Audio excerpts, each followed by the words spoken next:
We got big news today. You might even call it breaking news. That's what you might call it, Will. Oh, yeah?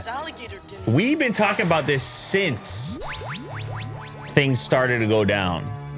From the moment that speculation arose that Elon Musk was going to go after Twitter, that he cared about Twitter, that he liked Twitter. From that moment, we got on this show and said, what could this be about? What is the incentive? What does he really care about? Where's the money? Follow the money. Follow the cash.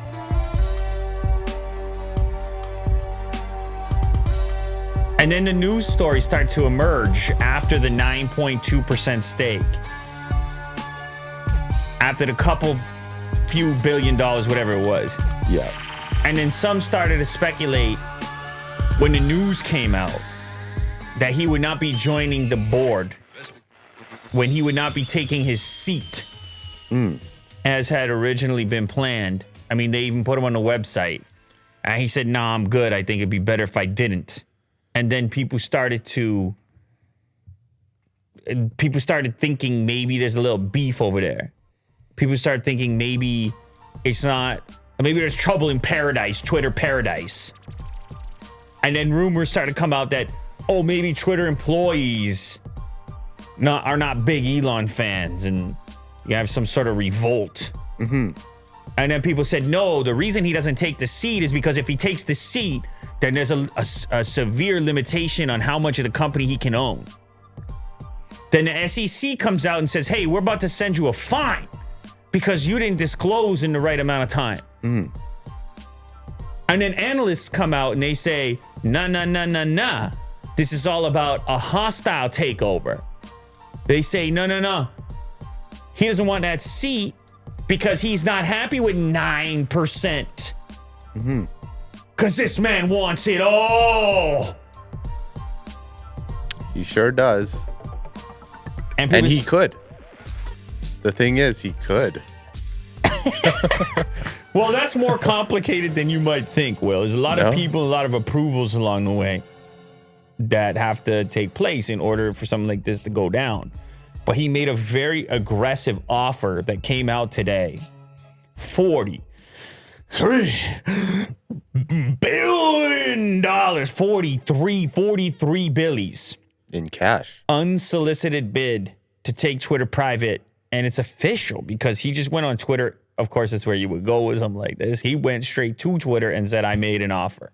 And then a link to the official filing as you would do for an offer like this. He is the world's richest person. This offer would be $54.20 per share in cash. The shares, that was like, I don't know what the shares are at right now because it's going up as you'd expect that it would, but it was some kind of 38% premium when I first read about it this morning, which is an aggressive offer. Can you pull out from the 1 day there and just go to like a 1 month? Yeah, so you can see the original boost over there. You know, you had a jump, didn't you? You were up almost 27%. And he appears to be sincere about this. He appears to envision a world in which Twitter is the town square of the world, the internet equivalent of it, where free speech reigns supreme in a world. Now, as I mentioned to you, Will, it's important to note that there's, as aggressive as this offer is, there's the potential that it doesn't go through. There's the potential that it doesn't happen. And those potentials lie in the fact that, well, first of all, the shareholders have to be in agreement that they like this deal. I have to imagine that the government wants to take a look at it. That's what governments like to do. Organizations, filings, overseeing bodies and such. There's a lot of questions around management and leadership. What happens to the CEO of the company? What about if you can't get a controlling stake? What about if there's a number of holdouts? Like, for example, there was a tweet from a major shareholder, Saudi Arabian shareholder, who said, no way. They said, I still believe this is undervalued for Twitter, even though the stock is where it is right now, and it's a premium. Mm-hmm. So you could have some kind of resistance that takes place in there, even though there's been this premium applied. Right. I mean, then there's a question of Elon Musk's time and the fact that he's got all these other interests going on and he's managing all these other companies, and like, what would that look like? Even if the shareholders agree to it, because the shareholders they're basically saying, and I don't even know what. By the way, did anybody state what that? Because that's enough money to take it private, right? That's enough money to buy up all the shares. But there's another interesting play, which is you meet resistance, and then instead of going all the way with it, you go just to controlling stake. You just go to 51. Majority decision. You just go to controlling stake. And maybe the other ones hang around. Musk 50 announced a proposed deal in a filing with the U.S. Securities and Exchange Commission Thursday after turning down the chance to take a board seat at the company. This board seat thing seems to be symbolic because they did list it at one point. So he may have been willing to just have the board seat and say, hey, are you guys really receptive to my ideas? And they're like, yeah, we'll get back to you. And he's like, that's not enough. He's like, you just triggered hostile takeover mode. Uh-huh. And maybe that's what happened. Or maybe it's all part of a master plan. Mm-hmm. Start small and make your maneuvers and whatever else. Mm-hmm. The other thing that's important to note is often when it comes to share value and when it comes to investor interest, a big portion of the evaluation comes down to profitability. Like, how does this company plan on making money? That's normally how these things work when you're talking about billions of dollars in investment. Mm-hmm. But for him, it seems to be like something bigger, some sort of philosophical mission. Yeah, he's all about free speech. If you just go, I'm going to make you this really big offer because I really care about free speech. And I got like almost $200 billion in Tesla stock. And I can do this on a whim because this really matters to me. This is my pet project. This is my passion project. Not because I need to figure out how to make money. Not because I got money. I'm making money. I just want Twitter to be the way I want it to be. Like, that's a much different move than we typically see. Usually it's about money in, money out. I put in, I take out. I want this company. I want to invest in this company because I believe this company's going to do well and keep making money. Like, I'm going to go buy some Apple stock. It's nothing big picture altruistic. And I'm not even necessarily sure it is altruistic with Elon. Maybe he does figure out a way to make it more profitable. He already went on Twitter and talked about, hey, what can we do with Twitter Blue? We can't rely on just advertisers. What can we do with Twitter Blue? How can we make it more appealing? Subscription-based. So I'm not necessarily saying that they won't find a way to make it more profitable and representative of whatever the offer was at $54.20. Taking Twitter private at $54.20 should be up to the shareholders, not the board. And he's still putting polls on Twitter. The crazy part about this is it's all taking place on Twitter. Mm-hmm. That's crazy, man. The whole thing, the whole takeover is taking place on the platform that's about to be taken over if it were to be taken over. Mm-hmm. Now, of course, it's important to note there's a lot of ways this thing cannot happen. And there's a lot of other, and I'm not saying this is the case, but there's a lot of other potential moves going on. Think about it since the moment he got involved. This is a guy with an enormous holding already in the company. He could turn around and make moves right now to make some money. He could wait for this thing to fizzle out and be one of the first to make moves and say, screw it. I can't have it all. I'm out. Affecting other people. Well, it seems like he's trying to play for the long game. So you're looking at it completely face value. Guy loves Twitter, sees Twitter a certain way, wants it to be that way at all costs, and will completely obliterate his bank account to make it happen. By the way, it's important to note a lot of his money is locked up. This is another thing I just want to get out there. A lot of his money is locked up in stock that he can't sell. If he sells it, then he's paying enormous amounts of tax. What's likely happening here is that he's getting, that they find roundabout ways to leverage his ownership, his stake in companies, his wealth, and then lend him the liquid necessary to execute the actual deal.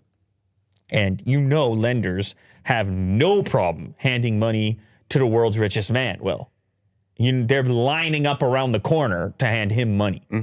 There's no credit application, Will. Yeah, I'm lining up. You're like, Elon, I'll help you fund it. I'll give you $47. Never mind the billion part. Give you $47. Yeah. This is a nutty time to be alive with everything else that's going on in the world. You didn't expect to see it.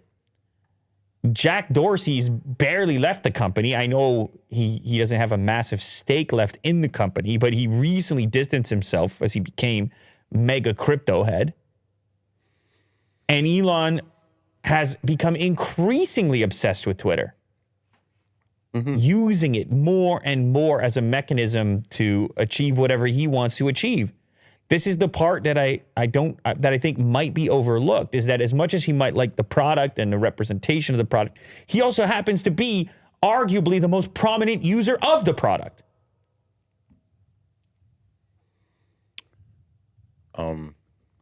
If he does take control, he needs the product. Like, he uses the product he needs to have a product. He needs an outlet where his voice, where he can promote his ideas, developments, things like this. Now, very quickly as well.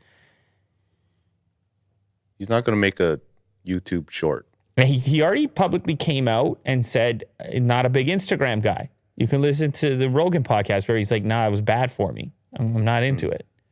So I don't even know where he goes. Could he go to YouTube? Like, let's say this deal falls through and he's bitter about it. Where is the other Twitter? Do you think he would start another one? A social media platform? It's crazy as a threat, I'll tell you that. Because that, in definition, would be like true free speech. It's crazy as a threat from him. Trump made the threat with Truth Social. And the reason I bring it up, a lot of people have made that connection. They're like, just go start your own. And they've referenced the Trump situation. But Elon is a computer programmer. Like, his background is technology products. No doubt he could find a team and put something together. Absolutely. Yes. No doubt. And so Twitter, if I'm you and you turn down this offer, don't think for a second that that's not a thing that's being thought about on their team side. That they might want to go head to head. And as Twitter, as much as I like you, that's calling on a different army than the one that you're currently battling with in the form of Trump's Truth Social. It's not even in the same. It's not even in the same universe, Will. And Elon can save $43 billion. Can buy some bubble tea with it. Yeah, because it's not going to cost him $43 billion to build the next one. Yeah. Hell no. So I'm just saying, you got to look at this offer seriously. By the way, I just noticed he found a way to get 420 in there. Just noticed that. 54.20. Damn. Okay, what about the flip side? What if he does go through with owning Twitter? By the way, listen, I know that it's much harder to get people to join a new platform. I realize that. But if anyone could do it, it's him. And if anyone had advantages, it would be him. Installed user base. He sells hardware. He has Teslas. I don't know what kind of integration you could use to help and aid in adoption. But if you've got a better product, it's not impossible, right? People said it was impossible to have an electric car company in America that was going to beat out or outsell or be more valuable, let's say. That's where we're at right now. You know how many people said he was crazy at that point? What are you going to do? You're going to do an electric car. Okay, good luck with that. Yeah. I think that's maybe little Elon. That's maybe that's a much crazier task than saying, I'm going to compete with Twitter. I'm going to do a better social media. I have all kinds of ideas for features and things I think are important to people. Yeah. Oh, really? That's so intimidating. What are the daily actives on Twitter? How many of them already follow Elon? Mm-hmm. How many of them? I'm not saying it's instantaneous. I'm not saying it's immediate, and I'm not saying it's easy, but I'm just saying this is an individual who's done very difficult things. And he can do it. Has done very difficult things. Yes. And has a background which is different than Donald Trump, as an example, as another person who tried to go make their own party.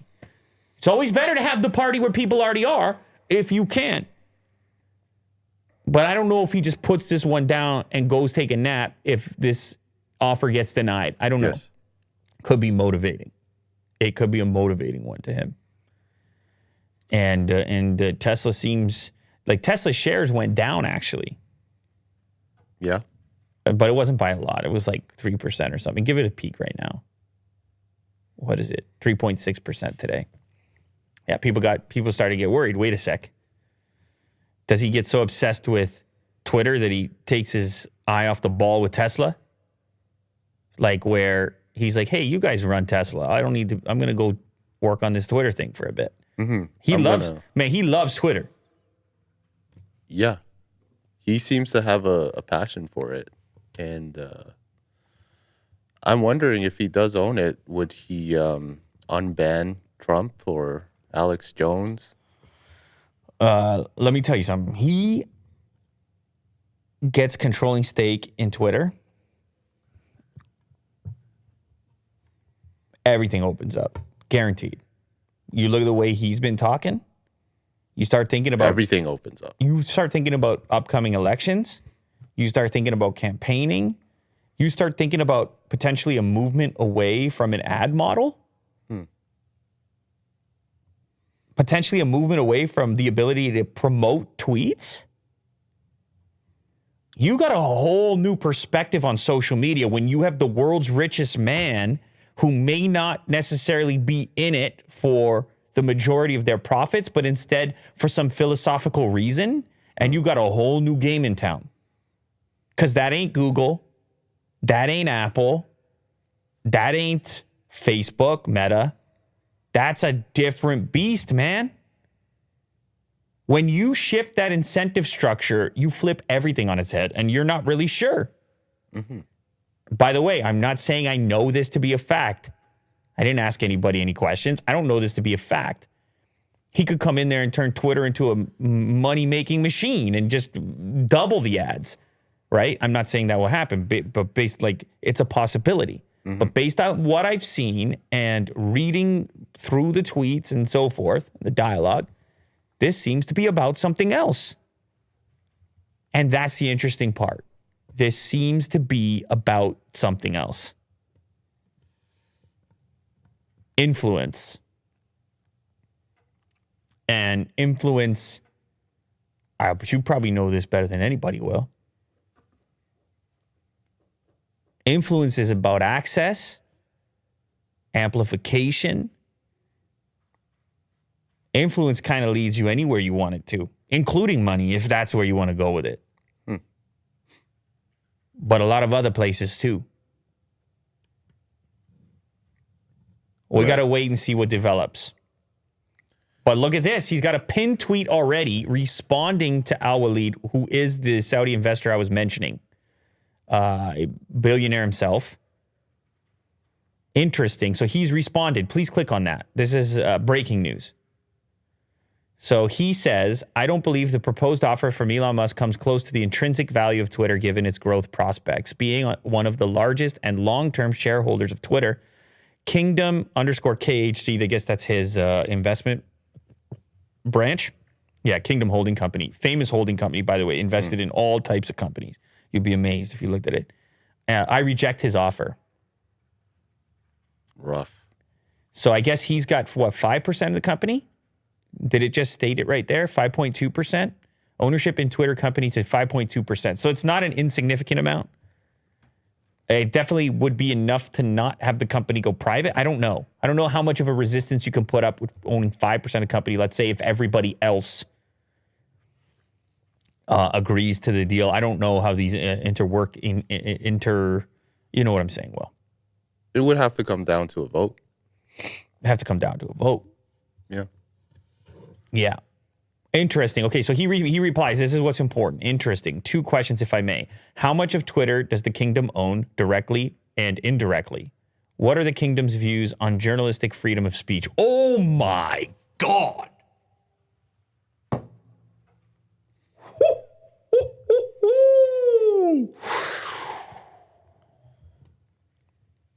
He got the kingdom involved. Whoa. Holy shots fired, dude. That is, I thought he was going to engage in dialogue. I thought he was going to say 2 questions, if I may. What is the intrinsic value? What kind of offer would it need to be? That's what I thought he was going to do. But he hits him with those shots? Holy cow. He's going for the jugular. Well, and it's doubled up. You know why it's doubled up? Let me tell you why it's doubled up. Uh-oh. It's shots fired on the journalistic freedom of speech. Okay, sure. It's a kingdom. It's doubled up because you got Mr. Electric Car talking to the kingdom of oil and gas. You're talking about Saudi oil reserves right now. Versus the king of EVs? The king of electric. Yeah. It's double shots fired. But it's double shots fired because how much Twitter does the kingdom own? And we just saw it said 5 points, although maybe indirectly there might be more of it. But Elon's basically saying, I got more chips at the poker table, sir. It's double shots. Call my bluff. Holy cow, man. Billions on billions. Yeah. And it's happening on Twitter. And it's about Twitter. It's 2022. Oh, that's fun times.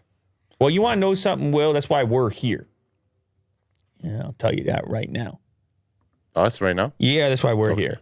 We're here for moments like this. Yeah. When you're sitting here going through this experience in the way that we are, you're on the internet, and you're like, damn, what is everybody else feeling right now? What is, this are big things going on. And you turn around and you look around and then you see that this show happens to be live. And that's what this show's about. Yes. Well, I'm not joking right now. No, the fact that it's live is it's a good time. I just say I'm not joking right now. Yeah, you're not bluffing. No jokes over here. That's what this show is about. This show is for moments like this. Thank you, Elon, for providing moments like this. Thank you, Saudi Kingdom, for participating as well. We're here, man. Let me tell you something. We're here. Yeah. I don't know if you knew that, but you're here. I'm starting to know. Oh, you're starting to get it. Yeah. That's good stuff right there. So Elon Musk gave a TED Talk as well. And this was, all this stuff was breaking. It's just things going on. And you watched this. I didn't have a chance to. It was this morning. And it started with an interview. Yeah, it was live today at a TED event. And there were 2 interviews. There was one that was pre-recorded at the Giga Texas factory, I believe. And then there was a longer interview where it was live. And it was at a really, I guess, convenient moment because it was the moment where right before Elon kind of tweeted about buying Twitter. So that was the first question. Twitter, why'd you buy it? Or why'd you put a bid on it? You're making it sound like this was all planned out. Well, is that what you're saying to me right now? I mean, it could be. Who knows at this point? Internet stuff. And there There was a really good. It was a really good conversation, and I took some notes on it. They talked a lot about Tesla and how Tesla being the most the shorted. Yeah. Somebody wants. Stock, Hang on one second. Somebody whatever. wants a clarification here in the chat about the Kingdom Holding Company. Yeah, in all caps. I know he's talking about the Kingdom Holding Company, but it's called the Kingdom Holding Company. So I think shots fired still. All right, we got it. Go ahead, Will. Yeah, Tesla being the most shorted stock ever. And yeah, how he dealt with like the SEC on his back. And obviously talking about Twitter. And he had like a really nice point in terms of like why he wanted to buy Twitter.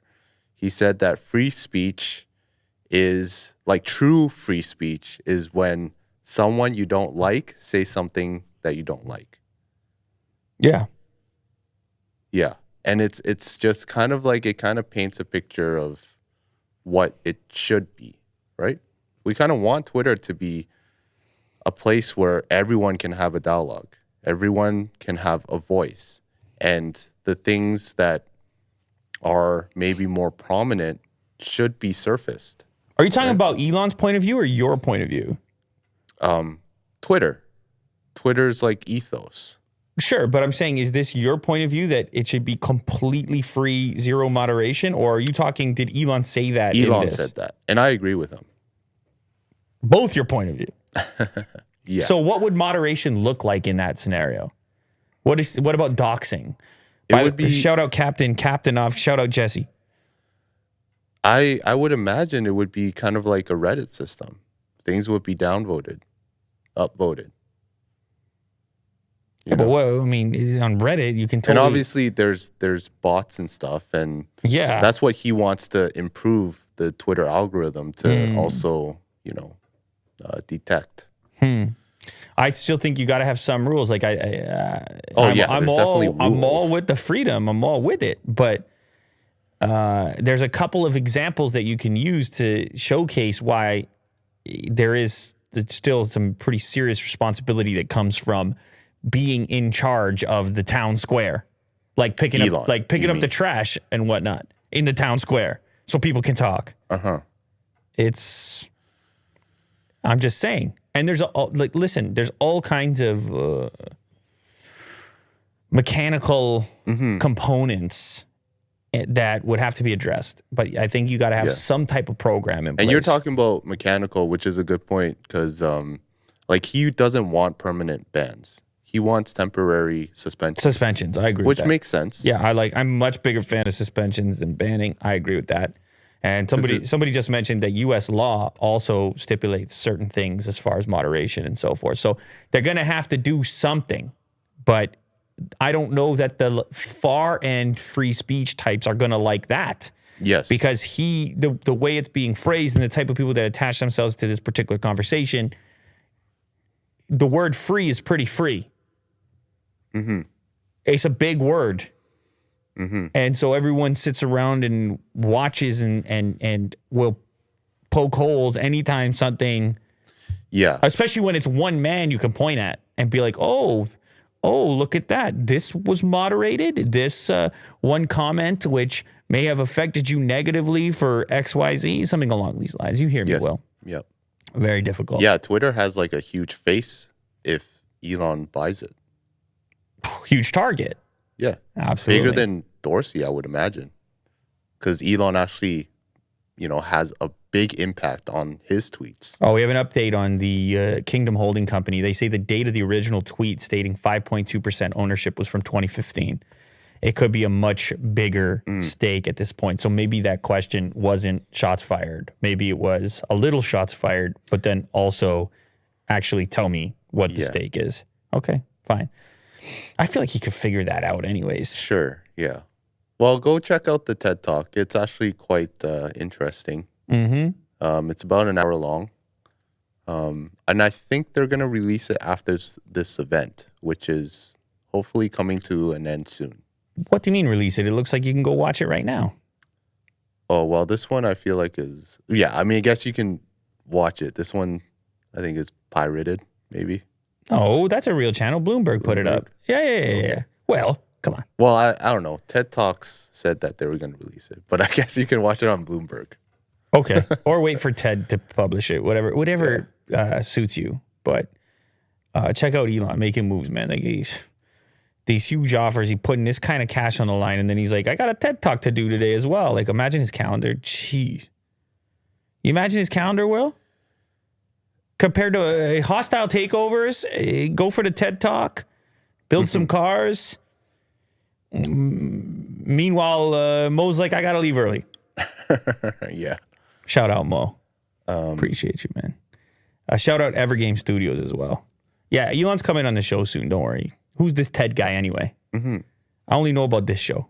I don't know this TED guy. That's a joke, Will. Yeah. Shout out Ted Beers. I guess there's a follow-up with the Elon Jet guy. Right. Tim Sweeney. Right. That's really what this is all about. Yeah.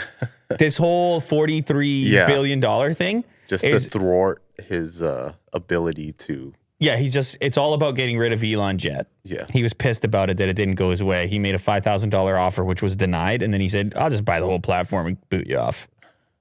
43 billion. Oh my God. Yeah, it only cost me 43 billion, but what do I care anyways? I live a simple life. Yeah. Oh no, the team behind the popular Twitter account that tracks Elon Musk's private jet reacts to the billionaire's proposal to buy the company. It's just straight up, oh no. Yeah, like, is that kid free speech? You see what I'm saying here, Will? You see what I'm saying here? That's why I brought up doxing. Yeah. Like, that's not cool. Nobody, but I don't know. In the town square, if someone wants to come into the town square, which now is the internet, and start shouting about where one guy they don't like lives, where's the line? Yeah. What about inciting violence? What about suggesting that a large group get together and do something to that guy after finding his address? You see, well, hey man, it's complicated. You see what I gotta do. You see what I gotta do. You see what I gotta do. It's a hard job. If I'm gonna put a whole wire and put a whole microphone, then I gotta do it. Both of it, I gotta go there. A whole wire? What? The cable. Oh, okay. There's a whole cable. It runs all the way back to the audio interface over there. Yeah. There's a microphone here. So the responsibility is to represent the entire picture, the whole difficulty associated with it. It's not clear, Will. It's nuanced. It's a gradient. It's not clear. Jack Sweeney runs the Twitter account. Elon Jet, well, he came on the show. We had no problem getting Jack Sweeney. Elon's next. Sweeney reacted to the news by tweeting, oh no. That's it? The whole tweet was just, oh no? Yes. Wow. I guess everyone knows what he's talking about. Oh, wait a minute. Probably good for Twitter, but probably not me. LOL. That's such a Jack Sweeney type of tweet, isn't it? I mean, if he really wanted to, then he could shut me down. Well, yeah. It was kind of not surprising. It's Elon Musk. He's the jokester of Twitter.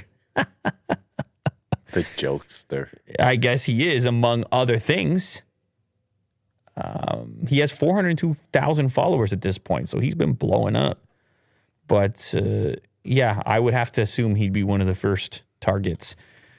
However, again, it would have to be within some sort of policy, or else everybody's going to say, hey, misuse. Misuse of the power, wielding the staff of power, the wand of power, the wizard wand of power of the Twitter. Of the wizarding world? Yeah, imagine the Twitter ban hammer. Like, it's stressful enough having a ban hammer in, like, one chat, like this one. Imagine having the power of the Twitter ban/suspension hammer. God, I don't want it. Don't hand it to me. Don't hand it to me. And even if you gave it to me, I would need some kind of policy which is so clear that I'm just like, it's right, there's the line. That's the line. We created the line. We created the rules. I got to give some shout outs because there's a bunch of super chats coming in. Shout out to Daddy Beaver. And there's one more up there. Jerome Miller. Shout out to everybody. Really appreciate the super chats because we're getting copyright strikes anyway. So yeah, I'm just playing Drake. This show runs on super chats, all right? You guys already know that. Apple Car rumored to run new custom OS to control all aspects of driving. Well, yeah, of course. I mean, Apple, if there was an advantage and a leg up that Apple had, it would be on the software side of things, on the OS side of things. I mean, they have this tremendous user base that's already comfortable with their services, their approach to software. And it would be one of the major differentiating factors for them. If they put a car out, people are like, oh, it's like my iPhone on wheels.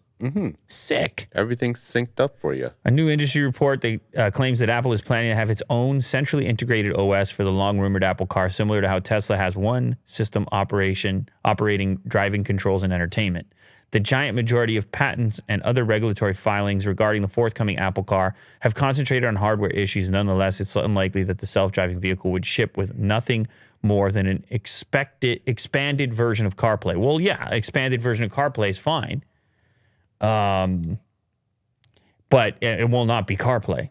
I mean, there's no reason for it. You can get CarPlay on any car. You would want something extra here to incentivize you to spend all that much more money for that, to have that badge on a car if they actually do it. Speaking of Tesla's integrated operating system, they added Disney Plus on the latest update for streaming. And last night, I was with the kids and we went to the McDonald's drive-thru late at night, and they were in a kind of bad mood. And I was like, go get an ice cream cone or something, you know? And we go through and we just park, and I got the nice big screen and a good sound system, and I put on episode 2 of the F1 show of Drive to Survive. On Netflix? On Netflix, Okay. in the car, in the centrally integrated operating system. You were talking about Disney before. I thought you were going to watch like Boba Fett or something. I was just mentioning that they just added Disney Plus as well. See, yeah. You now have 4 in the streaming category. So there's YouTube, there's Disney Plus, there's Netflix, and there's Twitch. Okay. That you're watching natively, not connected to your phone, nothing. Shout out Jiggle223. And so I put it on, and all the moods changed around. Little ice cream, Nice. little Drive to Survive in the car with the big display. Everybody has their own climate going on because they got the heated seat if they want it. You know, so it's actually a really cozy environment. That's a good time. We watched the whole episode in there. Nice. So, Right in the McDonald's parking lot? yes, of course. Okay. I like that you like this much. Can you picture the cozy environment? Yeah. Climate control. The rain was coming down, and we didn't have to Oh, budge. yeah, the rain. There was the rain. I'm telling you, man, the atmosphere was out of control. You were partway into van life there. It was kind of like van life, but so integrated. Yeah. Without needing to have all these like pulling things down and getting set up for it. In the Tesla, it's just, you just stop and you have a full out entertainment system that everybody can see and see well. And the sound is incredible, right? Because in your house, you might not be able to turn it up as much because I got, other people sleeping or whatever. But in the car, it's like a movie theater. Do whatever you want. You're not bothering anybody. Wow, you're really painting a picture. You know what? I was aiming to paint a picture. I'm glad that that's what happened because that was my aim. How much did Elon pay you?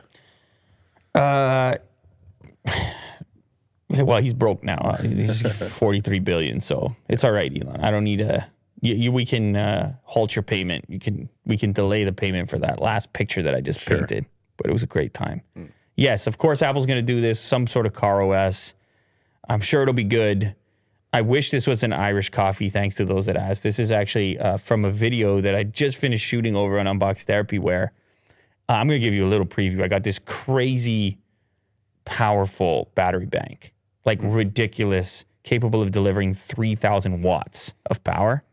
And so I was using it to run all types of appliances that you would not expect you could run from a battery bank. So anyway, this is a preview to that video coming out. Nice.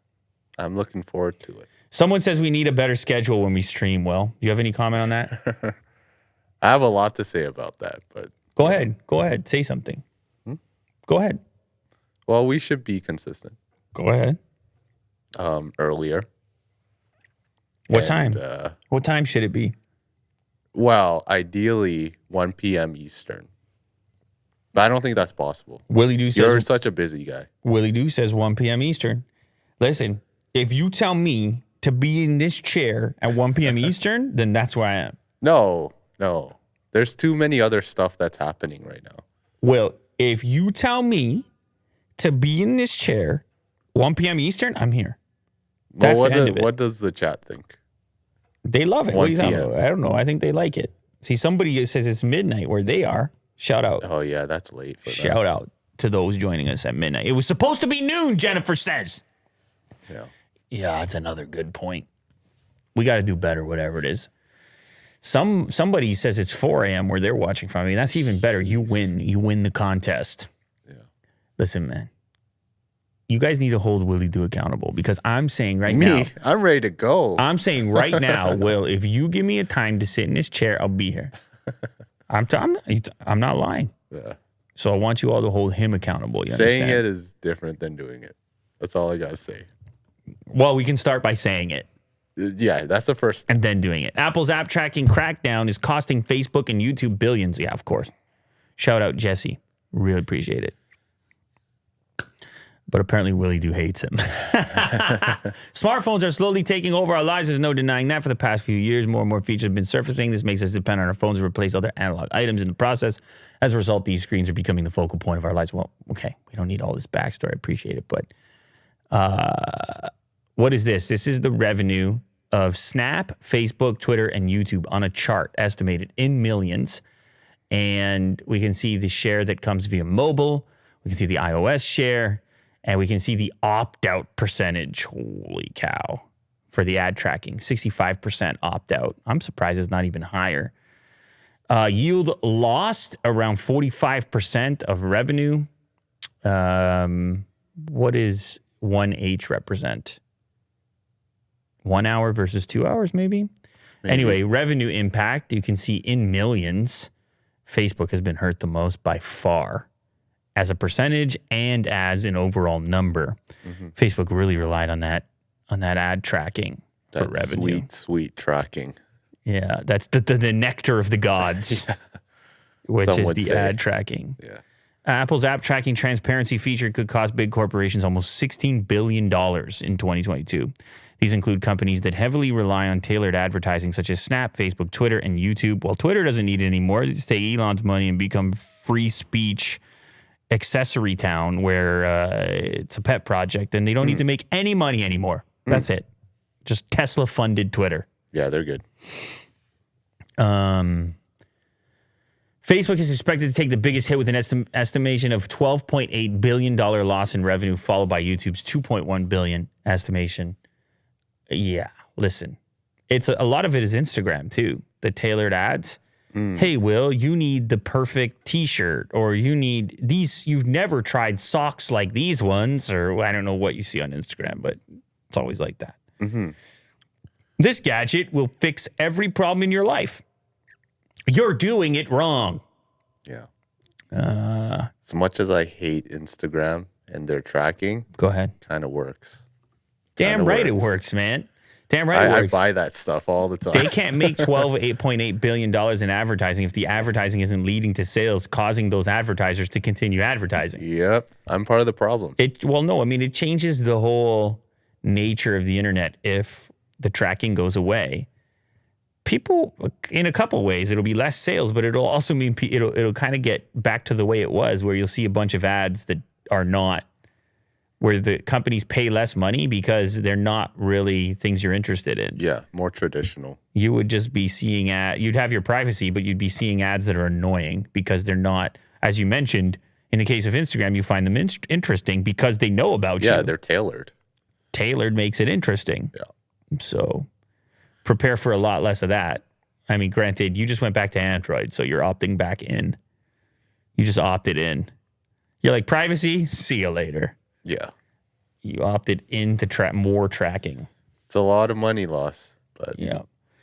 iPhone 15 periscope zoom camera might happen, new report says. Oh, here's another one, 2 generations away type of leak.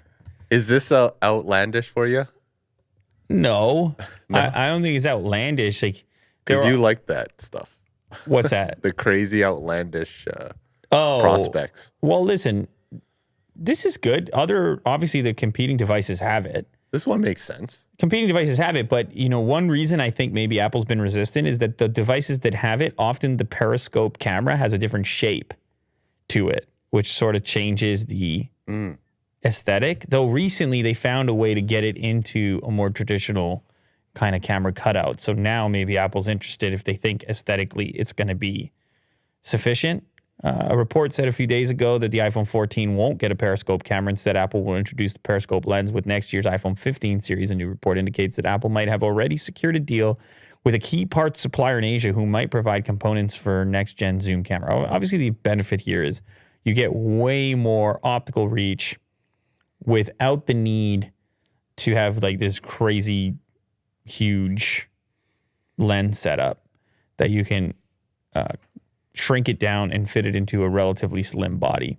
S20 Ultra comes to mind.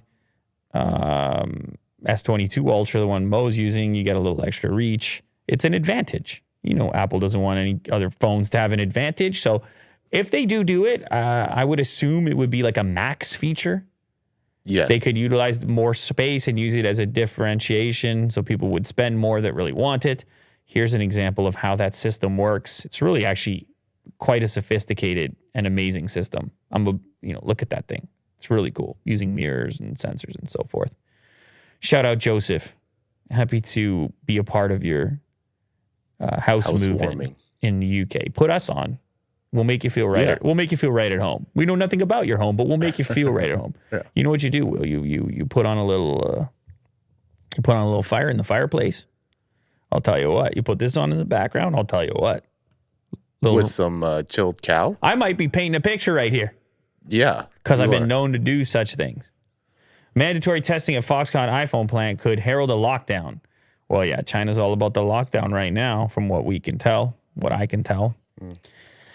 I wouldn't be surprised. I've heard of plants shutting down. It's kind of rampant over there. Officials in Chengdu, home of Apple's primary iPhone manufacturing base, have mandated COVID testing in areas around Foxconn facilities and adjacent parts of the city. Tens of thousands of workers at Foxconn's primary iPhone manufacturing plant will be subject to mandatory COVID-19 testing, which could potentially weigh upon an already fragile supply chain. It's all about the supply chain. Of course. And here's what you need to know about a chain.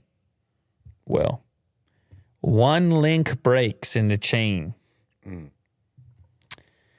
Well, that chain ain't no good anymore. It's not a chain anymore. It's not a chain anymore, really. It's two chains.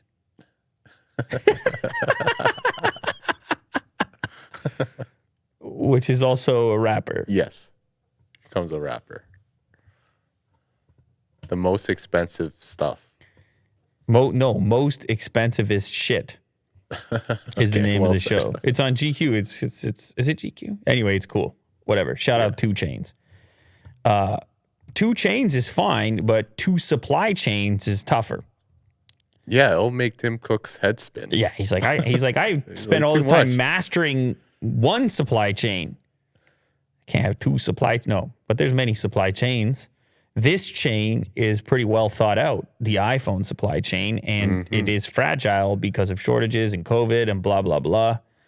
And this, of course, would increase the difficulties if they have to shut down these plants. You might be, waiting a little bit longer for iPhones, particularly the upcoming one, right? Yeah. I don't know if that one's already in the works, but even the previous gen, and it just could slow things down. Nobody wants that. Yeah. Hopefully COVID gets figured out even in China. Figure it out, please. Shout out Chitto. Thank you. Apple says a plan for nearly 50% commission on metaverse purchases lays bare Meta's hypocrisy. Oh, you knew they had to have a comeback. You knew they had to have a response of sorts to that news. That news was a bit wild. We were a bit caught off guard. I know you were, Will. You had high hopes for this metaverse deal. Yeah, I talked to Mark. I'm just like, buddy, we said 30. You talked to Mark? But he's like, no, 50. I was like, okay, fine. You talked to Mark? Yeah. Allegedly? Yeah. Allegedly.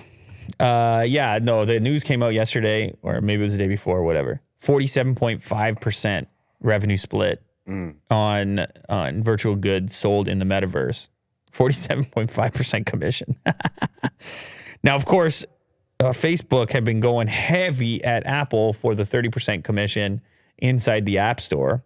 And now they open the door with this new announcement for Apple to fire back, as they have, saying, oh, you talk about our 30 points? How about yours? Close to 50.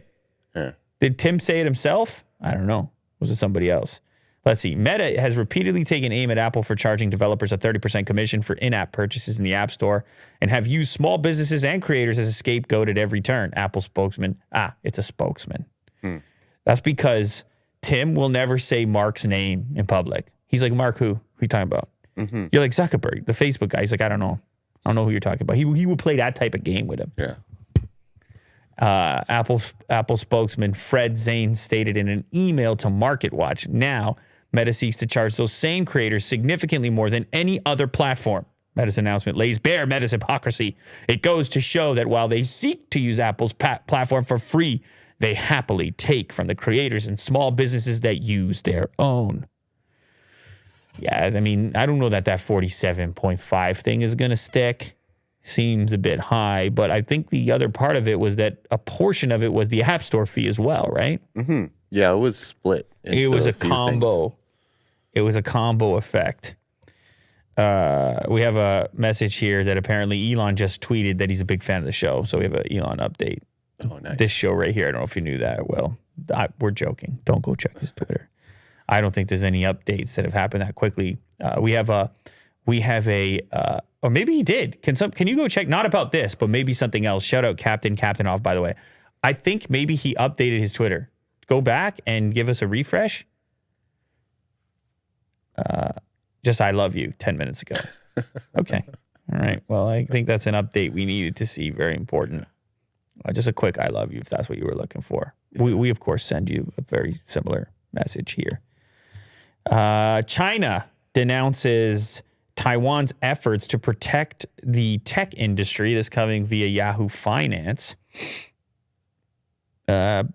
China on Wednesday denounced Taiwan's efforts to prevent Chinese companies from poaching talent and stealing chip secrets.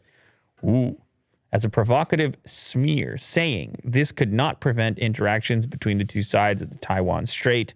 Taiwan's premier called this week for the swift passage of revisions to laws mandating tougher punishments to prevent China from stealing its chip technology, saying the threat from the red supply chain needed an effective deterrence.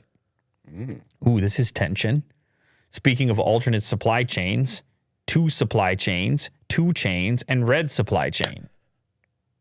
Chips made by Taiwan are used in everything from fighter jets to mobile phones. Well, we're well aware, man. It's all in Taiwan when it comes to chips. No doubt about it. And the government has long worried about Chinese efforts to copy that success, including through economic espionage, poaching talent, and other methods. China's Taiwan Affairs Office said the island's government had intensified its efforts to obstruct and undermine exchanges and cooperation. Recently, they have been deliberately trying to smear and intimidate mainland companies in Taiwan, further escalating cross-strait confrontation and provoking trouble. Is that the word? Yeah, provoking trouble. Such political manipulation cannot hinder the general trend of exchanges and cooperation between compatriots on both sides of the strait and will only harm the vital interests of Taiwan's business community and compatriots on the island. Tension, Will. Always going to be tension. Always. No squashing of the beef. Yeah, unfortunately. Wow. Just based on, last time I'm in Taiwan, I'm in the food market. I'm having the pancake. Okay, with the onion, or maybe it's scallion. I don't know what it's type of onion pancake. Oh my God. Very good. I'm eating it, and you want to know something? What's that? There's no tension. So Taiwan should send some scallion pancakes over to I'm feeling no tension. China? I'm feeling no tension. It's getting whipped up. I think you can put egg in it as well. Oh, yeah. Which is very good. Did you go to Taiwan? I can't remember. No. You never. But I usually make it at home. Well, you can't pull it off the way that this lady made it in the street market. Yeah. But I'm sure it doesn't resemble it at all. I'm sure yours is pretty good. But the next time we go over there, that's what we're going to do. We're going to walk through there, try a few things in the market. We're going to squash all beef. We're going to remove all tension. Sounds like a plan. Okay. Tesla trademark cyber backpack, possibly making a fan's dream come true. Look at this. That's a cool looking backpack. It looks like a Cybertruck, obviously. It looks very official. You have a little lock on the side. It kind of looks like luggage. It kind of looks like it has a hard shell. I don't know if it's one big compartment or not. People are hitting us up, and this is because it's breaking. You know this episode is breaking, right, Will? Yes. So I'm just going to pause. Based on the title. I'm just going to pause your cyber backpack for a second. Okay. Apparently, Vanguard now owns 10.3% of Twitter. Vanguard, which would, of course, give them a bigger stake at the moment than Elon. And I don't know where this news is coming from. This is probably a thing that you're going to have to Google. Vanguard Twitter investment. Because this is breaking. And I know you guys are here for the breaking news. I know 3 hours ago. Here we go. Of course, you're going to get hit with a paywall on the breaking news. What is it, a counter bid? 59 minutes ago, Vanguard just became, you can close that one, the largest Twitter stockholder. Here's why.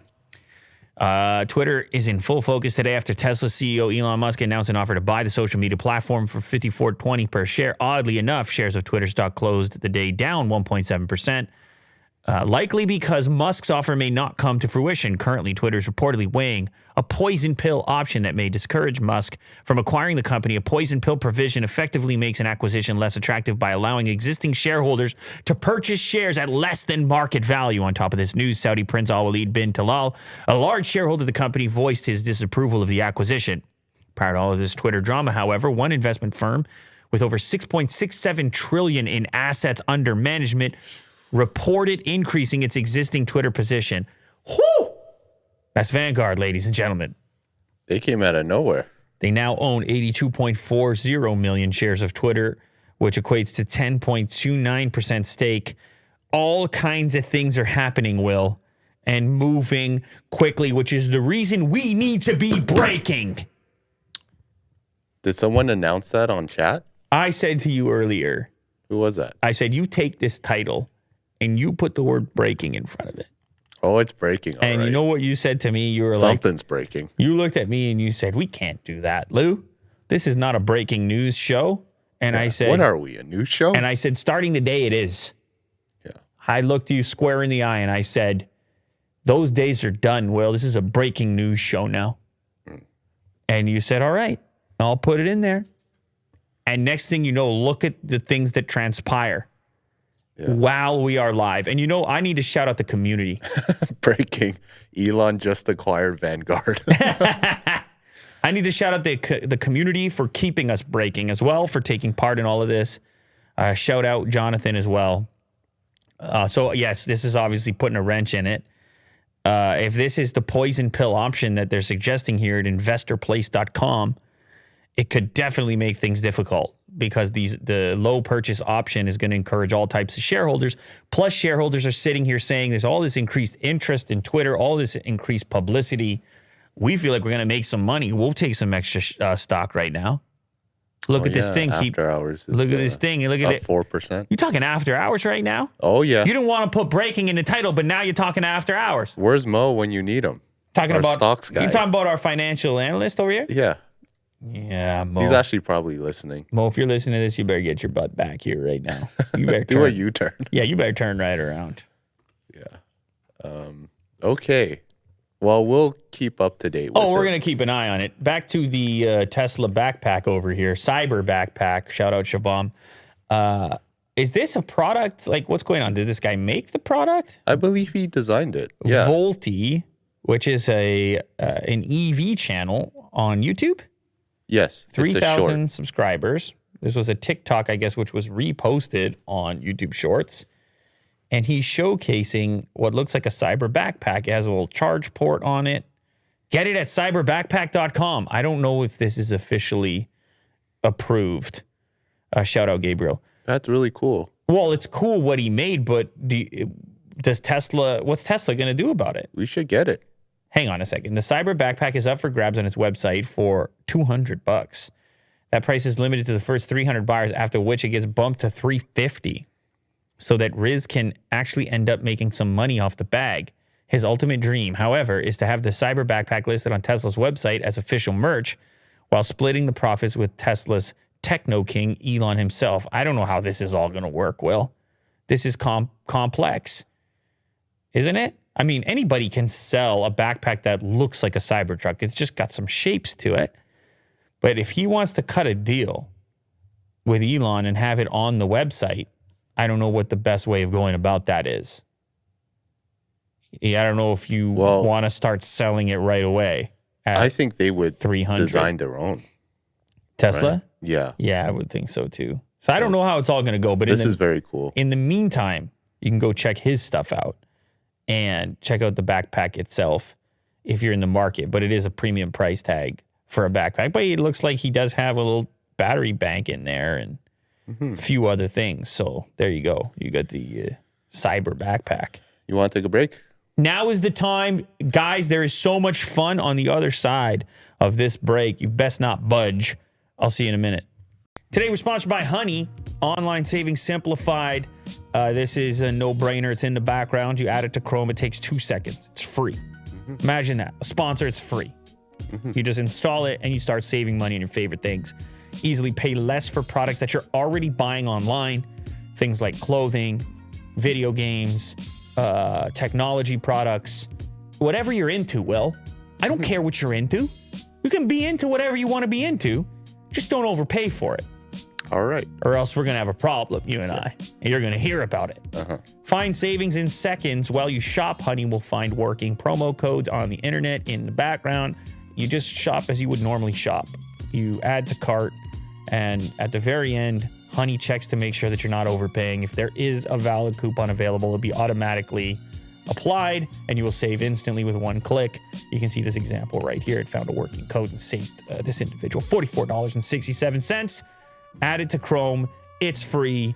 It's Honey.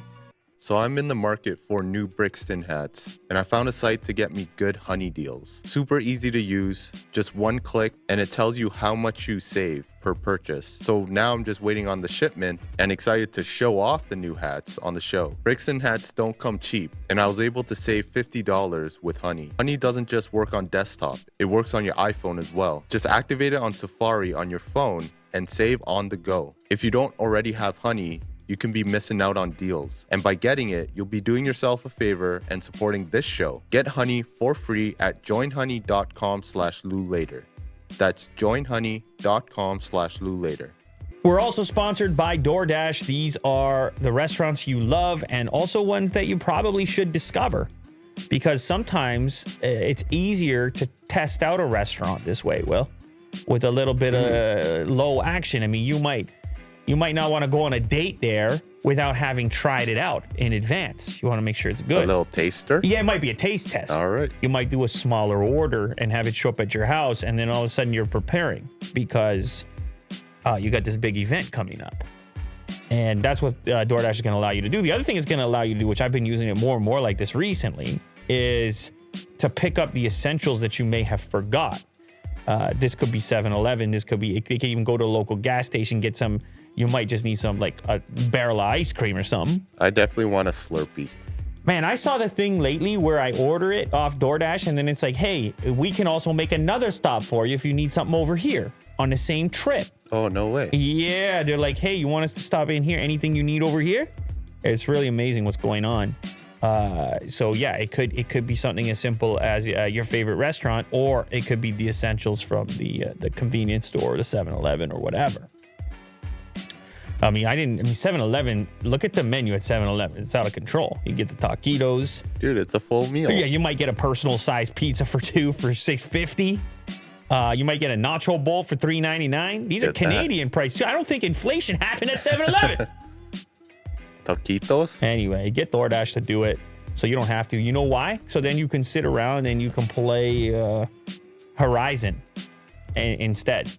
Oh, that sounds like a plan. You just play Horizon and taquitos show up. Thanks to DoorDash. Amazing. This past year has taught us to savor every moment together, spend less time prepping and cooking, and more time with the people you love with the help of DoorDash. Get what you want to eat right now and right to your door. With over 300,000 partners, you can support your neighborhood go-tos or choose from your favorite national restaurants like Popeyes, Chipotle, and Cheesecake Factory. For a limited time, our listeners can get 25% off and 0 delivery fees on their first order of $15 or more when you download the DoorDash app and enter code LOULATER. That's 25% off up to $10 in value and 0 delivery fees on your first order when you download the DoorDash app in the App Store and enter code LOULATER. Don't forget, that's LOULATER for 25% off your first order with DoorDash. We're talking about inflation. I heard inflation actually in that ad when we were surprised at the 7-Eleven prices. Very affordable. We were like, wait, did inflation hit here yet? It definitely did help, or it did hit, didn't help. Helped in that case, not in this case. Amazon has also noticed inflation, apparently. They're adding a 5% fuel and inflation surcharge. Where are they going to add it to? Like right in my cart? It's going to show up with everything else? Yeah, apparently our prices are going to go up. That's no good. No. Well, I mean, I guess inflation's inflation. I don't think anybody really likes it. Shout out Shavam. Amazon said Wednesday that for the first time in company history, it will charge sellers a 5% fuel and inflation surcharge. It's going to charge the sellers. So whether you see it on your bottom line or not, as a buyer, is going to depend on whether the seller passes it through to you. Yeah. The e-commerce giant said the new fee will begin April 28th and is being imposed because inflation has worsened significantly in recent months. In 2022, we expected a return to normalcy as COVID-19 restrictions around the world eased, but fuel and inflation have presented further challenges, Amazon wrote in a memo provided to CNN. It is unclear if these inflationary costs will go up or down. Well, they tend to just go up. I don't know, going down is, I guess oil can go down. Inflation tends to go up.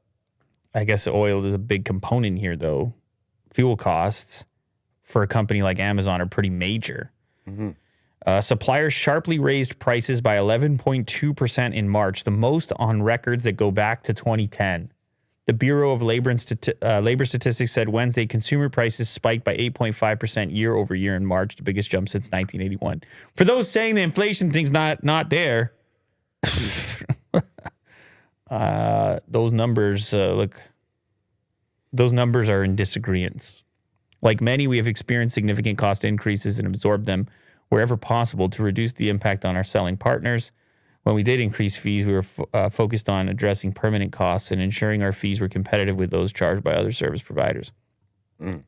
Listen, Amazon is Amazon, and a lot of companies depend on the ability to sell on Amazon. They don't have too many other options. I suppose they could start their own Shopify store or whatever, but logistically, Amazon interacts with sellers in such a fashion where they can do the warehousing for you, they can do the shipping for you, and you pay a fee for that. You pay a premium for that, but it gives you a lot more flexibility as far as risk is involved and the size of your operation and other factors. So anyway, prepare to pay 5% more, and for buyers, prepare to see more expensive price tags. Shout out TW.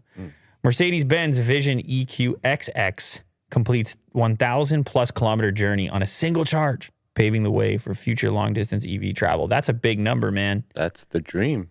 1,000 kilometers. I'll take it. I'll take it today. I'll take one. Plus, it looks like my Taycan. It looks cooler than the other EQS.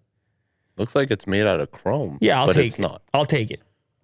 Cool. I hope the supply chain can figure it out. After promising the journey earlier this year, Mercedes-Benz has successfully taken its Vision EQXX concept EV 1,000 kilometers, over 1,000 kilometers, also 621 miles. The journey began in cold and rainy conditions across Germany all the way to the south of France. What a trip. It's a nice place to go, Will. Côte d'Azur. Côte d'Azur. It's probably over there near Nice or whatever. It's a nice place to go. I would imagine so with a name like that. You might be surprised in the south of France over there. drinking some wine and eating some cheese. You might be surprised over there. The French Riviera, guy like you. Mm. You don't know what you're in for, a guy like you. The Riviera. That has a timeless name to I'm it. telling you, little road trip over there, couple of little patios, little cafes. Picnic. You might have a cold beverage because it can get hot too. You got the beaches, palm trees in France. I don't know if you knew these things. I didn't. You might find yourself on a yacht even. I would love to be on a yacht. You might find yourself at an F1 event over there in Monaco. Oh, yeah. It's all close by. See Lewis Hamilton. I might be painting a picture for you right now. Anyway, this is brilliant. Like, this is what we want, man. In the fall of 2020, they touted the highest efficiency car in the world. They talked about drag coefficient. We had the EQS in here. They were talking 1,200 kilometers. And a year later, they were testing this new silhouette EQXX concept. This one, to me, is a much cooler look, which I'm quite into, the EQXX. So hopefully this thing comes to market in some format very similar to the concept, because that baby's pretty cool. All right. Are we into Fun Town now? We're into Fun Zone. Welcome to Fun Town. Elden Ring looks tiny and adorable with a tilt-shifted camera. Yeah.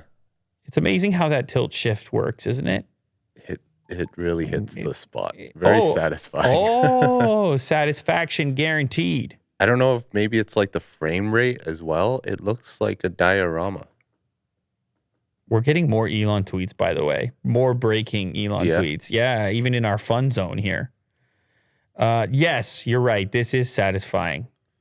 By the YouTuber Lorde. So he took the game and applied some degree of filter to it to create this tilt shift effect, which makes everything seem so miniature and cute and also real. Like, although the movement was a little, whoa, that's crazy. That looks like a physical item and not a video game. Mm-hmm. What are those people doing? Dancing? They're dancing. Wow. The way that it's moving, it looks like it's kind of real. And the lighting and everything, it's very well done. It is weird, the effect of tilt shift, how it makes...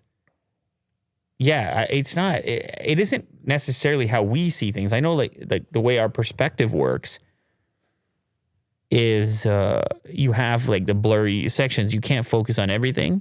And then video games tend to have a lot of things in focus, and it's really hard to create depth of field in games. This tilt shift effect does create an experience that's somewhere between real and video game. And possibly like a new way to play. Look at the dragon here. It looks like a claymation. No, but you can't play this way. This is going to be very difficult to render such things. Yeah. But I mean, we can watch it and imagine it after the fact. Shout out Nate Brown. All right, you got to just quickly go and see this Elon tweet. I don't know. People are just telling us there's another tweet, Will. You have to go. You got to keep this on deck, man. I don't know. Give a refresh over here on replies. They might be trolling us as well. It's quite possible. Oh, wow. He's still going. Oh. Twitter Inc. Q4 21 review. Investments continue to fuel multi-year transition. In analyzing Twitter's Q4 21 earnings report and forward operating commentary, a few key themes. Many of them, reiteration of the past year, were front and center. First, Twitter management expressed optimism on their ability to grow users at an accelerated pace versus prior periods. However, we remain below that forecast. Second, Twitter remains in investment mode, as evidenced by management 2022 OPEX against goals aimed at user growth, product innovation, advertising, diversification. What else am I supposed to be seeing here? Oh, Goldman Sachs is just ranking Twitter as a sell. I get it. Okay, that's the key portion. He's saying, take my offer. He's saying... This was 2 months ago. Yeah, he's saying a lot of downside. Things aren't going well. You're not making enough money. Sell to me already. Here's evidence why you should. Okay, we got it. There's your update. Don't worry, we're on top of it over here. Breaking. See, Will, you put breaking in the title and the people really need you. Yeah. Okay, let me explain something to you. Before you get carried away over here. You know the concept of cursed images? Yes. Okay, well, this is the other side of it, which is blessed images. Okay. And so here we have blessed yearbook. Go ahead and scroll.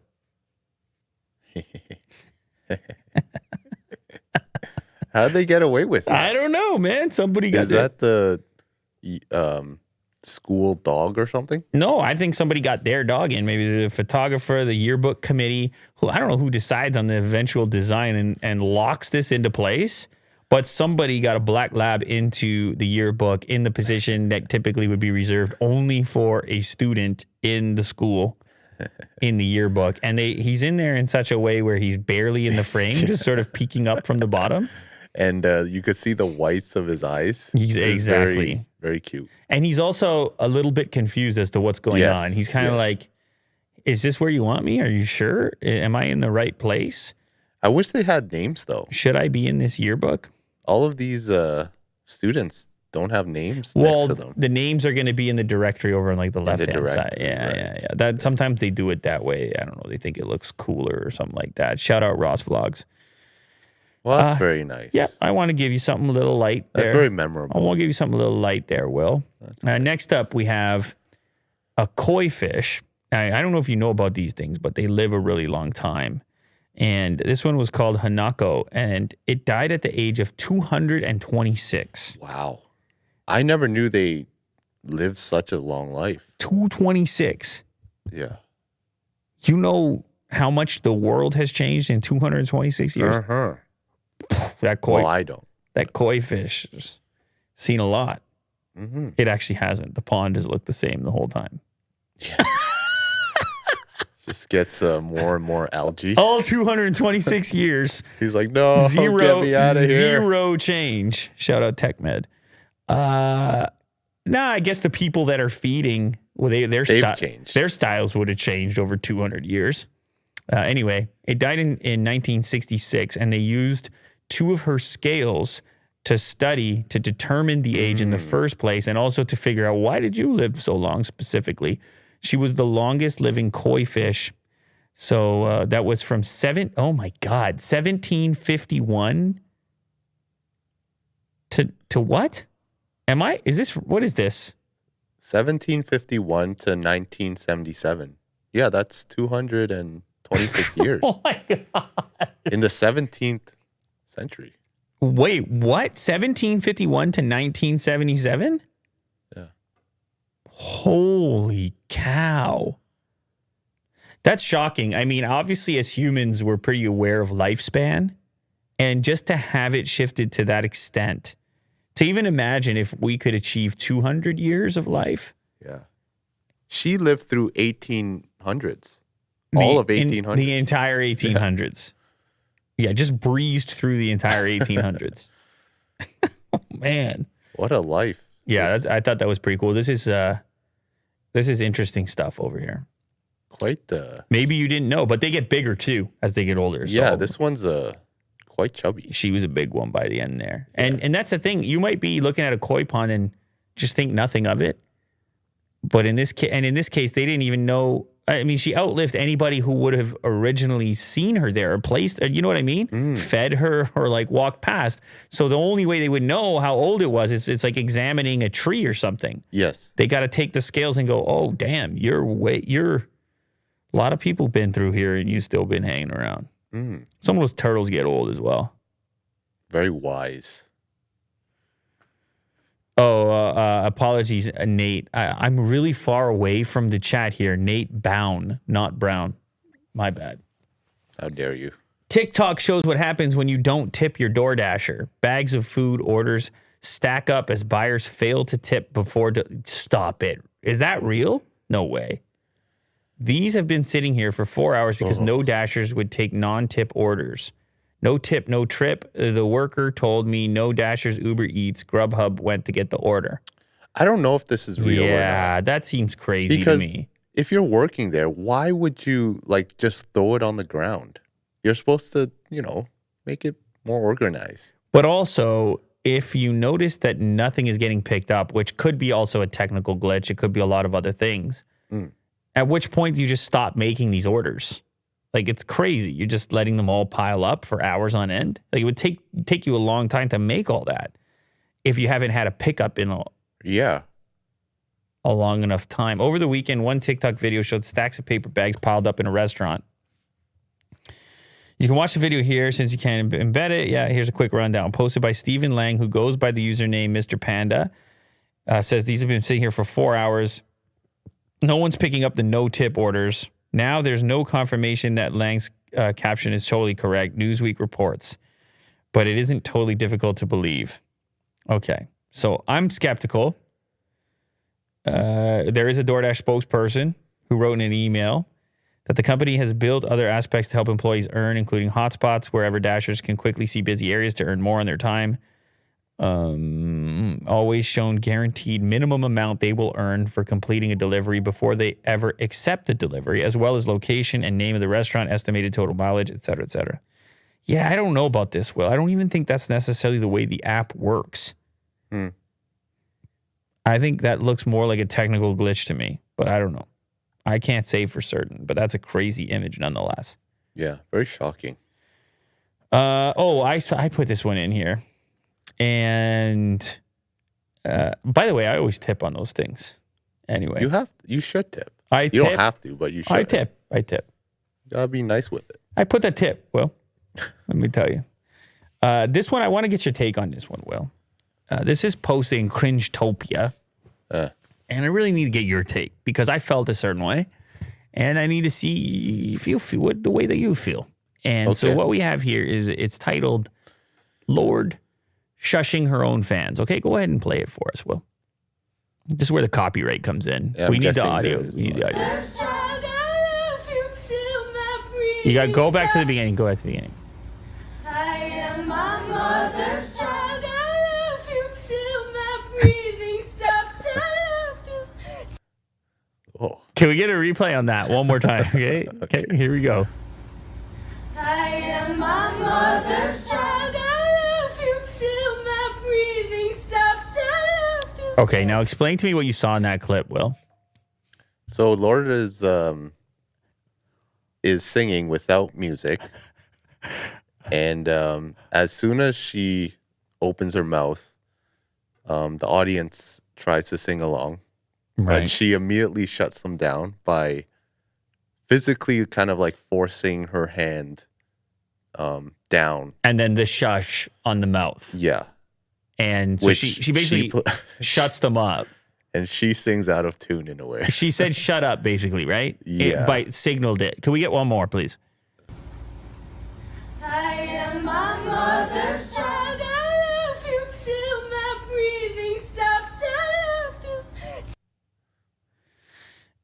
you. Okay, so I'm not going to say anything. I've already watched this. You haven't watched this. Yeah. Well, I just did. What do you think about this? The whole thing? What are your thoughts? It's definitely it belongs in Cringetopia, the Reddit. I think it's very cringy. I don't like it. Why do you feel that way? I think mainly because she's like the fact that she's singing and then gets interrupted, she kind of sings off key for a second. And when you're in that moment, you kind of want to, sing your best. People are watching you. So I don't care so much about the actual singing. And also, for me, I'm mostly interested in the shush. By the way, it seems like it's very intimate as well. It is. It's a small room. That's why there's no one cheering around. I've watched a longer clip, and she goes back and forth because I had to get to what is going on, right? This doesn't seem like a typical performance like this. And you're not going to have the audio. You need to enable it every time. She goes back and forth from the microphone, and she's really, I don't know, she's in a mental space. She has an idea of how she wants things to be, including the audience. I almost think that she should start over, but she barreled through it. I'm more about the singing. You seem like never mind the singing. You're into she does an entire performance this way. Like she's a little different, you know? That's her thing. Sure. To her, she didn't miss anything. To her. She just want the audience to shut up. Uh-huh. So we need to address specifically the shushing of the audience. Like, what do you mean by that? She went like this. She shut them up. They wanted to sing along, and she said, shut up. Yeah. Listen, she's going through something. Like this performance or whatever, right? Like, No. I don't know. Are you asking me like what would I do if I was the audience? No, I'm saying to you, we're talking about the concept of an artist here, Yeah. who has presumably charged money, Yeah. for tickets to come there, Uh-huh. and it's not usually the case that the artist wants to shut up their own fans. Normally, they really appreciate when the fans sing along. They'll even stick the microphone out. Sure. Yeah. Like, hey, it's kind of it's a part of the process, which is like an initiation. It's like an agreement of sorts where the audience is showcasing that they love the song so much or know it so well that they can sing along. This is typical. Now, Yeah. oftentimes that's in a really big venue. It's not like this. It's not in an intimate setting where you're kind of hearing the audience even more than her, Yes. because it's a very small venue. Yes. And she's decided to sing off the microphone instead of into it, Uh-huh. which would obviously elevate her own voice.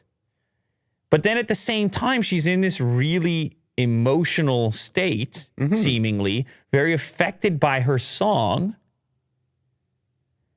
but then still has enough wherewithal to shut them up. Mm-hmm. So the question is for you, Will, is whether or not it's justified to shut them up at your performance. My performance? If I was Lorde? Any performance, is this a thing that you see as being that you would encourage? Yeah, man, I can see both sides of it. But I'm kind of on Lorde's side. I'm kind of on her side, Okay. mainly because, well, you want to watch her perform, right? I'm talking about like the general audience. If this one person wants to sing along, then like that kind of ruins it for maybe potentially everyone else, because not everyone else is singing here, right? It's a lot. If you go watch the whole clip. Okay, maybe I'm missing some information, but Well, no, I mean it's enough where you're like, oh, the audience is singing. yeah, It's not one yeah. guy. But she seems like she's going through something, like an emotional performance. And, you know, if I was the audience and she really wanted that, then, you know, I would shush, not sing. I don't find it disrespectful. So I don't go to many live music venues, Yeah. but as a person who has been, I presume, to Sure, concerts in yeah. the past, is this a thing that you should know in advance? Like, the singing along seems so common that I would want to know what the etiquette and the rule was on this. You're right. Yeah. Yeah. In much the same way where cameras would be discouraged, let's say. Mhm. I would think that there could be some sort of a disclaimer, or maybe it says it on your ticket or something, because those people, it's got to be a little bit embarrassing, no? It's a little bit embarrassing, yes. Some would say cringy. Oh man, like they got shushed. They got shushed in front of everybody, and now granted, no one paid to hear them. I know that's the other argument. Nobody paid to hear you guys, but it is so commonplace to sing along Oh, yeah, for sure. that I sometimes wonder about the social protocol in situations like this. Yeah. What the rule is, because I don't think it's a thing that everybody that we're clear on. I don't think it's. I know maybe you have Well, to. she definitely made it clear. She did, but it's like maybe you have to. It's a moment per moment basis. Like maybe you can tell when you're there. But like, let's say she was on a big stage in front of a big crowd, and she just went, "Shut up, everybody, shut up," instead of the way she did it, which was like miming "shut up" or "shush."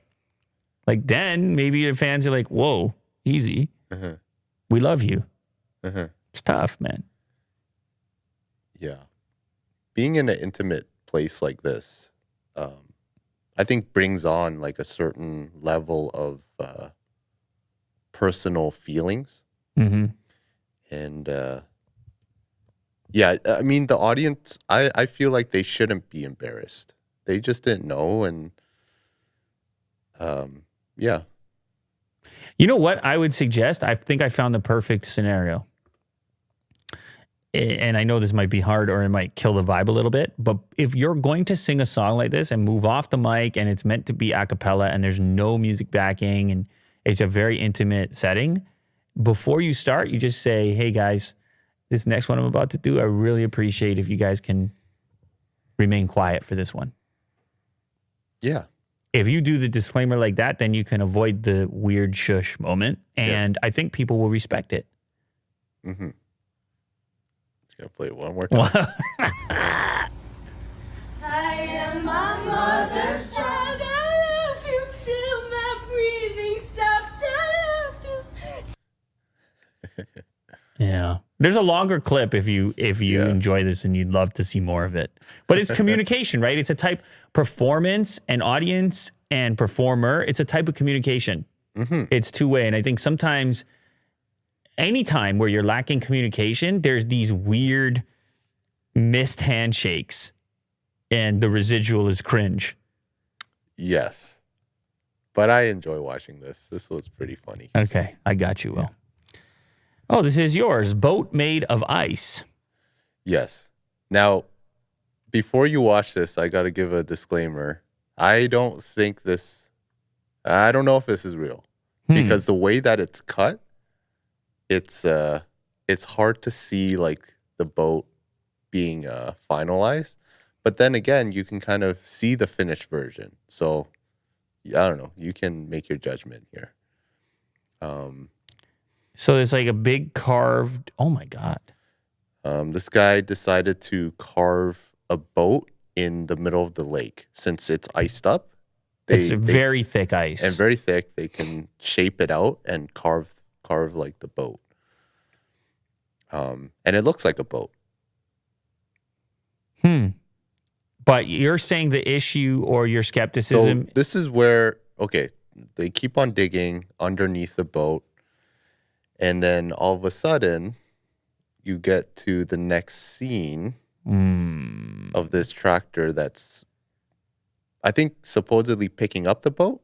And then all of a sudden, they're just like, the boat's finished and they're in the middle of it. I think the tractor was just busting up the ice so that it could actually move. Yeah. So it is an ice boat. Like once it's finished, you can they bring the camera down so you can see that it's ice underneath. But yeah, I just thought it was a weird cut. I want to see them like actually busting out the bottom part. Yeah. Is it just a TikTok thing? Like where time? I don't know. I don't know what to tell you, Will. Yeah, I agree with you. You have a right to be skeptical. Yeah. But the fact of the matter is they're sitting in a ice boat. Which is very cool. They actually if it are. Is real. You know? I mean, and what do you think? It's made out of something other than ice? It looked like ice to me. Maybe. Maybe. I don't know.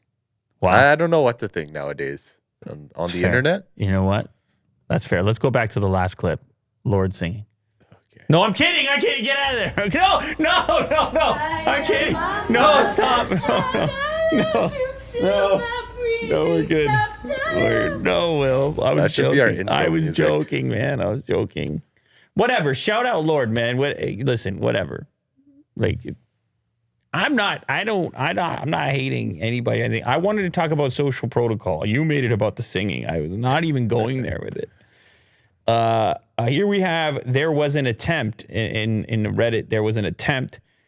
There was an attempt to punch this guy. That's what we have right here. So go ahead and click play on this. Is there volume, audio? I don't think you need the volume, actually. Okay. I mean, you can put it if you want. And probably copyright. Oh, the copyright comes in after. Play it for a second.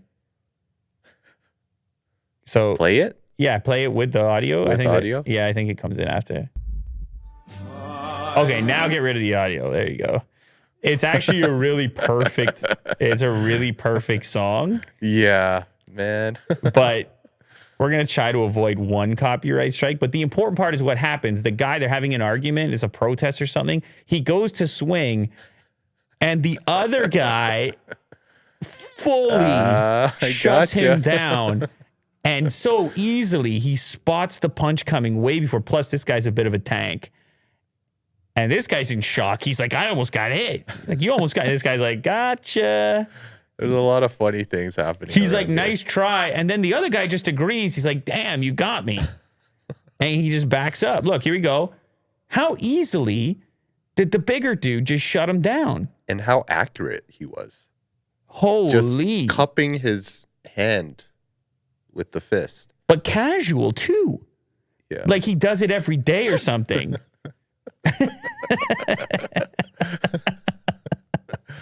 It has a little bit of a. This guy can't believe the attempt was made. Yeah. The guy who was about utter shock. The guy who was about to get punched was like, "Did you really just try that?" But then this guy's like, "You did try it." The guy who blocked it is like, "You did try it, and I'm better than you." I gotcha. And I gotcha. So it is an old video, but these ones always come back around. It's just a beautiful moment caught. Yeah. On camera of so many things happening so fast and so many twists and turns in such a short amount of time. One single punch. That was great. Many twists and turns. Apparently, there's some sort of obsession going on with fancy windows, particularly those from Germany that do probably do more than your current windows do. So I wanted to see if you found this impressive or not, Will. This is a large panel of glass that does some pretty cool things. So you go to this position and the entire thing pulls out and will slide across. Okay, so that's cool. Sliding door, you go out to the patio. It has another move where by going up, it tilts back just for a slight. Just to get a breeze in. A slight little breeze. So now it's locked in on the bottom part. And that's about it. That's really impressive. What do you think? Does your sliding door do that? No, not even like a third of what this can do. Not even a third. Yeah. It doesn't slide open at all. No. It slides like a slit. And it's just a done. panel of glass. That's very impressive. Yeah, German engineering. It would actually be a fairly complicated mechanism, right, in order to achieve that. You see how the track is actually on the outside there? Yes. And then it has to go back in and hinge. And I suppose there's another advantage, Will, which is from a security standpoint. If you had the door, you just wanted the slight breeze to come in, right? Then you could have the latch in the position where it's upright like that. Versus if you have a traditional sliding door that just slides and you want it just open a crack, then it's essentially completely unlocked. Since this has the mechanism in the secondary position, in this position from the outside, I don't think you can reach in and unlock it. At least not as easily. Oh, right. You're talking about this position. Yeah, you can just leave it in the vent position. Yes. I presume. But anyway, cool windows. Cool windows. Somebody in the chat says they're from Germany, and that's absolutely the normal window or sliding glass door. Default? That's the default. So that's what you get. If you go to Germany, you get that instead of your crap sliding door, Will. Okay. Think about it. This is the last one of the day, and it is from Unexpected, and this is called the iBin. And right now, what does it look like you're looking at, Will? It looks like a little garbage bin that's on the, like that's embedded into the floor. Okay. All right. Give it a play. Oh. Wow. What? Well, what just happened? Wow, that's pretty smart. What just happened? It's a table, and they Right. converted a MacBook. Did they into convert a MacBook? That doesn't seem worth it for a quick little video. So you can buy this? Can I go to ibin.com? I don't know, man. I doubt they converted a real MacBook, right? Well, the screen. Is this not CG? CG? The guy's touching it. How's it? The bottom part Oh, the bottom part. with tracking. Is this not like some Zach King type of thing? Oh, yeah, it's possible. Because he's not going to ruin an Yeah. entirely good MacBook Pro, right? Oh, maybe. I think you Or might is be it right. a 'Cause, dummy unit MacBook Pro? the reflection. I don't know. The reflection seems. I mean, it could have been a dead MacBook Pro, and then you just cut into it and make something like that. But it's cool looking anyway. The way the clip comes together, it really disrupts your mind. Yeah, I was very confused at the You beginning. go here, you go bang, you throw the trash, and then your mind is saying, "Wait, what kind of trickery is going on? How do you achieve this?" That's a loud bang too. The, Hey, the reflection. Focus on the reflection. Yeah, okay. No, reflection looks good, Really? right? You see the thing go in. No hand.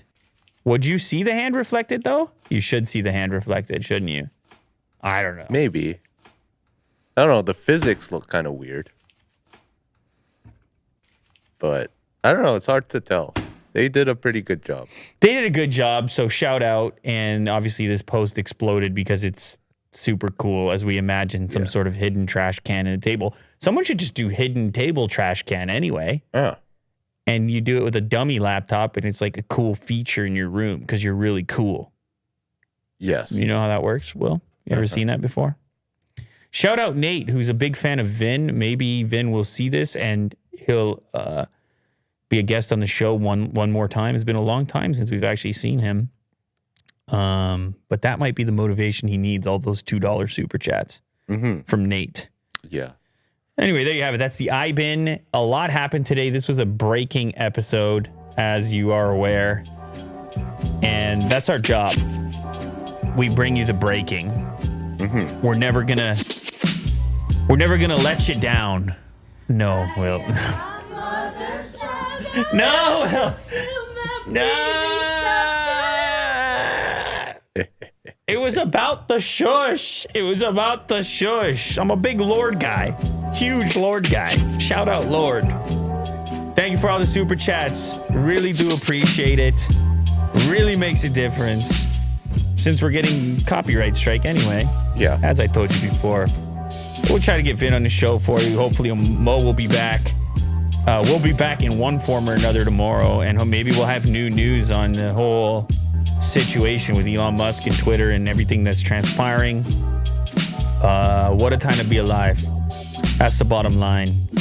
But this is what we're here for, so that you don't have to go through any of that alone as you're bamboozled, as you're blindsided by the developments on the internet. We'll be here and we'll be blindsided together. Thanks for joining.